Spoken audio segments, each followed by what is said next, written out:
who I am is kind of confusing. Chris and William John Prechtel, they call me Ace. At home, they always called me John. At work, they always called me William or Bill. And so if the phone rang, my wife knew how to answer it. If it was Ace, yeah, he'll talk to you. If it was a family, naturally it was John. And if it was Bill, oh, he's hard at work someplace. I don't know where he is. So I always had a good built-in excuse. Nickname Ace. As I say, it was heavy into model airplanes in the days, and I was flying, used to fly an event called Combat. And when I made my 5th kill, everybody started calling me Ace. I always tell everybody that it's really from cheating at cards, but that's how it originated. The word ace does not connotate being a fighter pilot or anything else. You can be an ace at almost anything. It means that you are very accomplished or an expert at a particular field. I like to think that I'm called ace because I'm an expert, quote unquote, pilot. Now you can say, well, how do you call somebody an ace as a pilot? Never had an accident, never had a ground loop, never had a violation, you know. So I'm very proud of that record, so to speak. The airplane does aerobatics and so on. I am not good at it. The airplane's a lot better than I am, but it's sort of an appellation of expertness, and you can be an expert in anything and be called an ace. So always use it with a little bit of care. Born in Punxsutawney, Pennsylvania, my one great claim to fame, home of the groundhog. February the 2nd is coming up shortly, and we're going to have a huge festivity around the aerodrome, I'm sure. Moved to New York City when I was a mere babe. My father had owned a bakery, got wiped out in the Depression, and when the Prohibition came in and the breweries opened up, my uncles who were in New York City suddenly became head of the unions for both the drivers and for the insiders. And my father got an immediate job as a truck driver with Rupert Brewery in Manhattan. We moved from the Bronx to Manhattan and back to the Bronx during my youth. Got interested in model airplanes. I guess that's where it all started. Did that for a number of years. And that gradually led me to want to go to in high school, to go to the School of Aviation Trades, Manhattan High School of Aviation Trades at the time. Subsequently, used to fly model airplanes, went to the Mirror Model Flying Meet in the late 50s, early 50s, and got a scholarship to the Academy of Aeronautics, graduated 2 years later with an A&P license. Went to work for Republic Aviation here on Long Island, enlisted, this was during the Korean War, I enlisted in the Air Force Cadet Program. By the time they called me up and I was in pre-flight, they signed the armistice. And the Air Force decided they did not require this huge number of pilots anymore. And they basically washed out about 3/4 of the squadrons.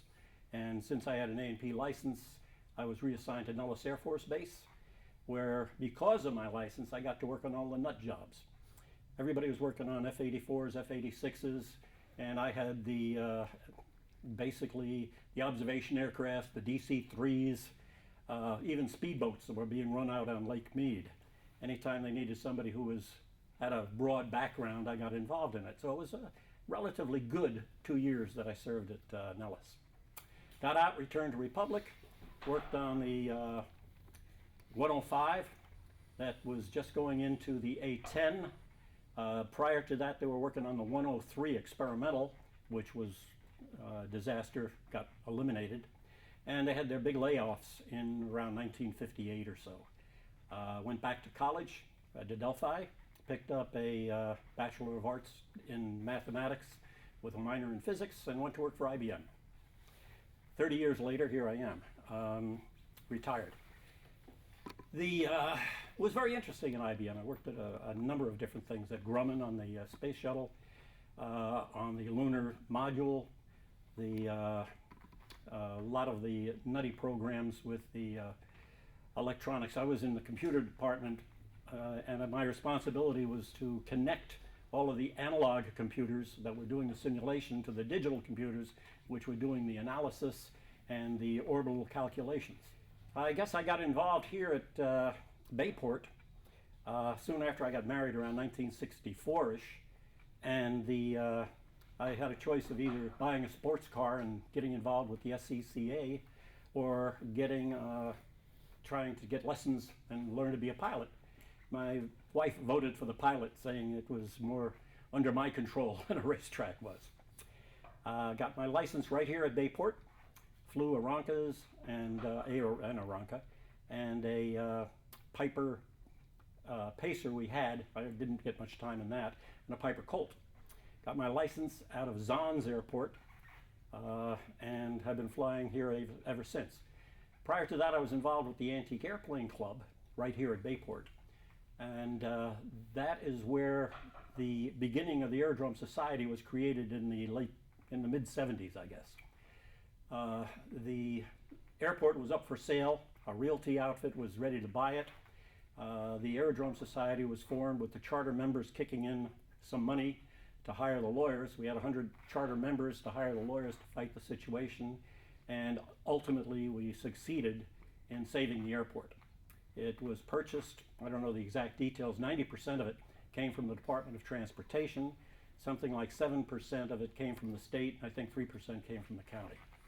Back at that time, I wanted my own airplane. I'd been flying club airplanes, and I saw this N3N advertised for $2,500 complete. Needed total restoration, but everything was there except the engine and flying wires, quote unquote, and instruments. When I got it, it took me over 6 years to find all the missing pieces. I had to travel out to Madison, Wisconsin, where a man was converting N3Ns to duster sprayers. I got my majority of parts there. I had to travel to Strongville, Ohio, picked up parts there, went out to Phoenix, Arizona to pick up parts, and wound up in San Diego picking up parts. That was in 1975, 1976. Today they are trying to restore N3Ns, and I know these poor guys don't have a prayer in the world. There are no parts out there. The Navy built the airplane, and when they finished building it, they just scrapped all the tooling. Whatever spare parts there were eaten up, and the only parts come from wrecked airplanes.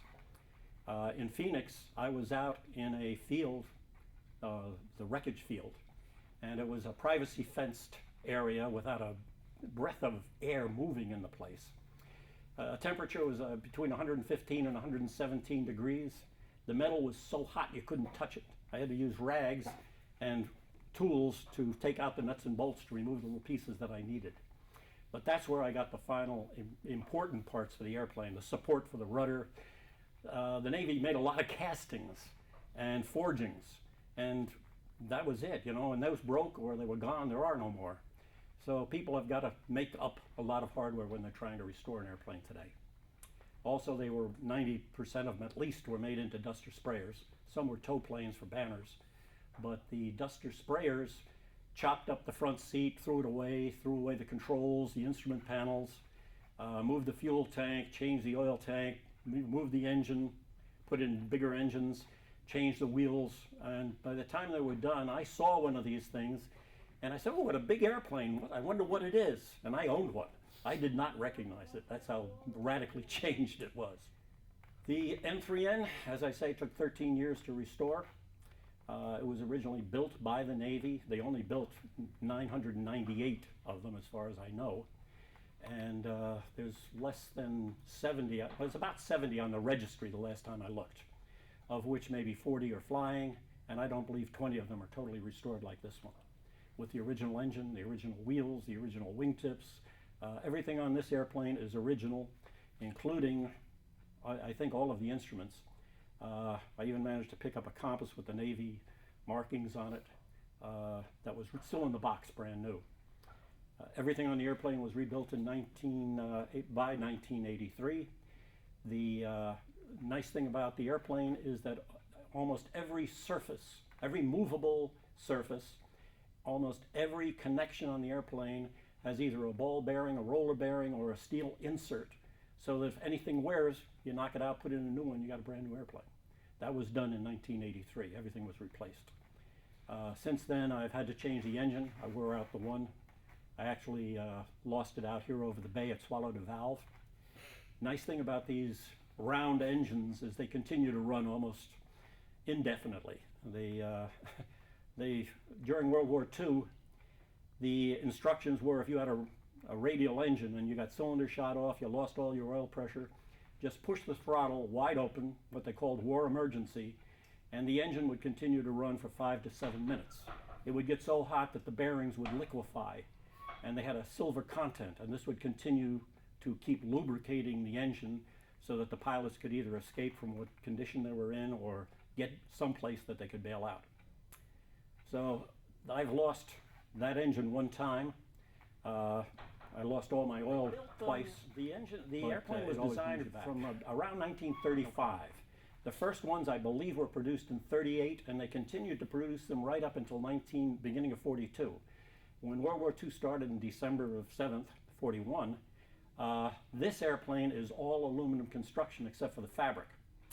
And the other aircraft are all made out of steel and wood.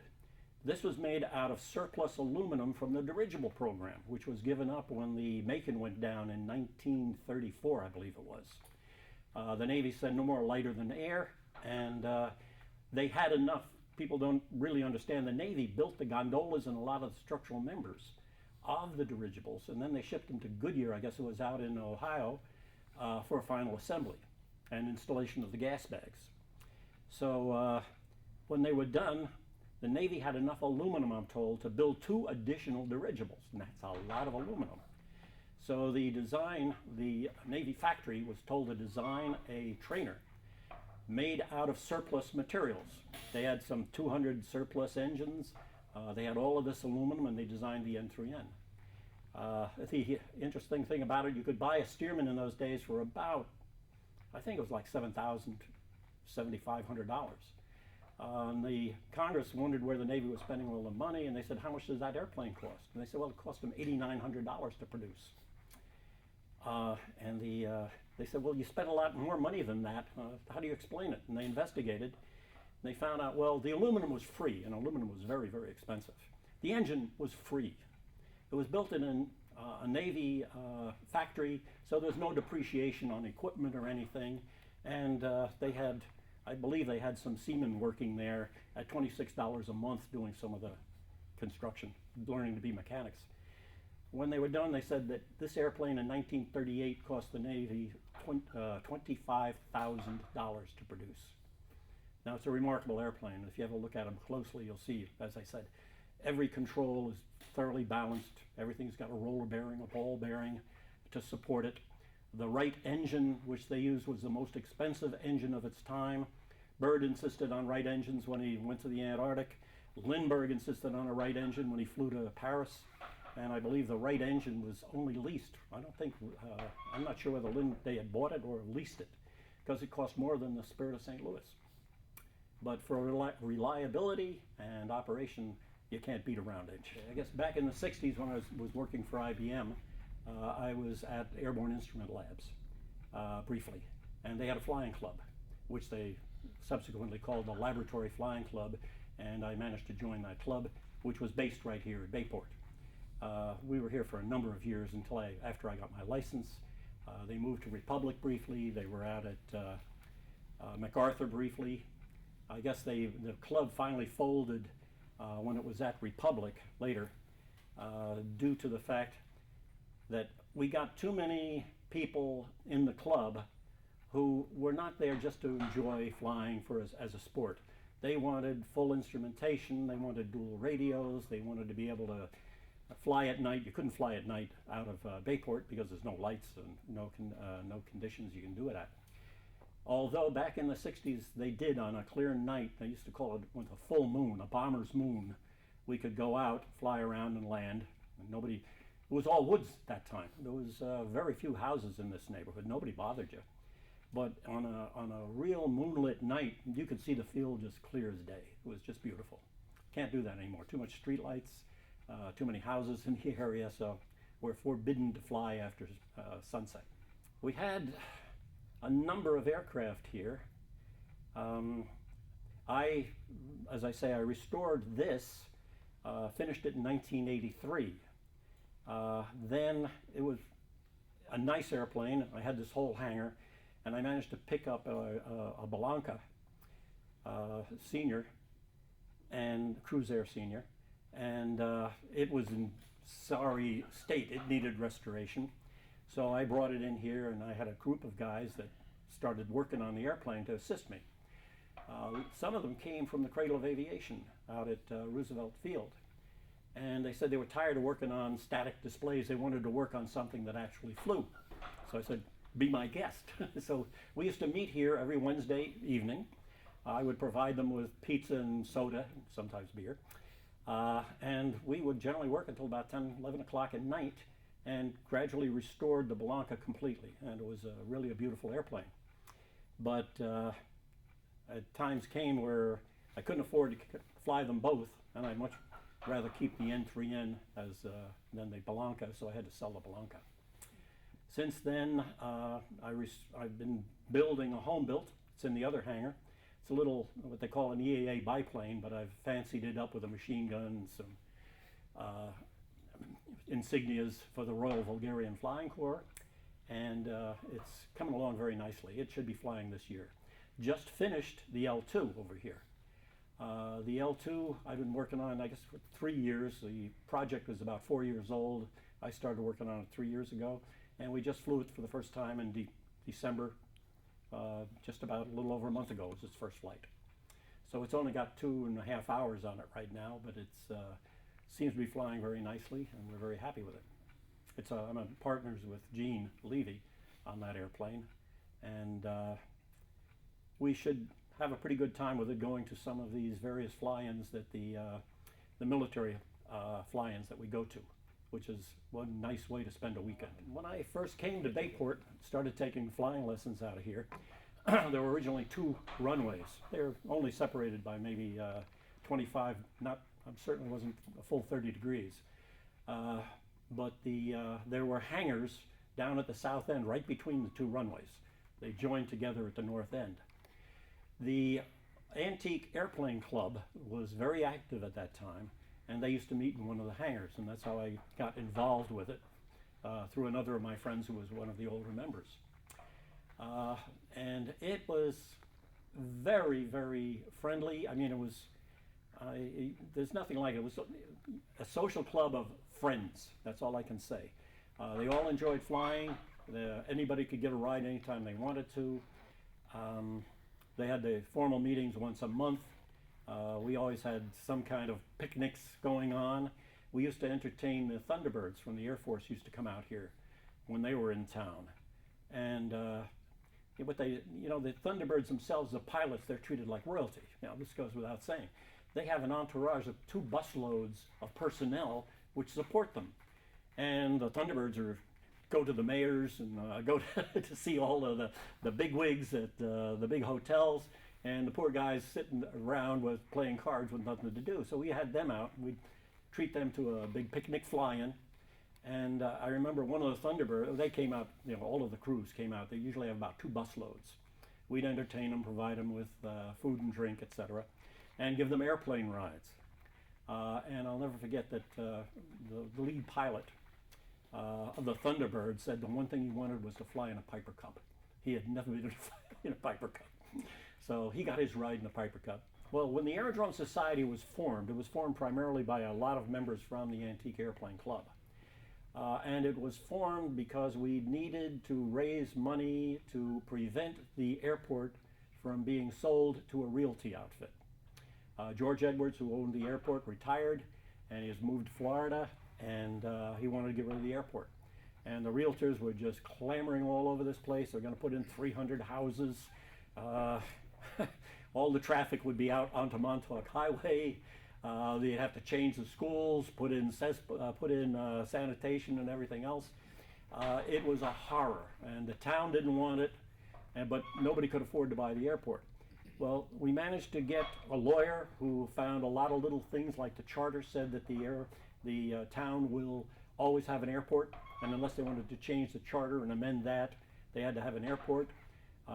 There was a business active here on the airport, and it would have meant closing a business, and you'd have to buy that out and make all kinds of arrangements. Anyway, the lawyer did a good job for us. We managed to save it, and we managed to get John Ray did most of the work. I don't know all the details, but the Department of Transportation put up something like 90% of the money to purchase the airport from George Edwards. So then the county and the state, I think, put up the balance of the 10%. So the Civic Association got formed specifically to save this airport again and to fight for it, to protect it. So the Civic Association of the town, you don't find this anyplace else in America that I know of where a Civic Association was formed to save the airport. These people are wonderful. They did a great job. They've gotten us a landmark status. The cooperation has been wonderful. So we're just so happy with those people. It's incredible. So the Civic Association got formed specifically to save this airport again and to fight for it, to protect it.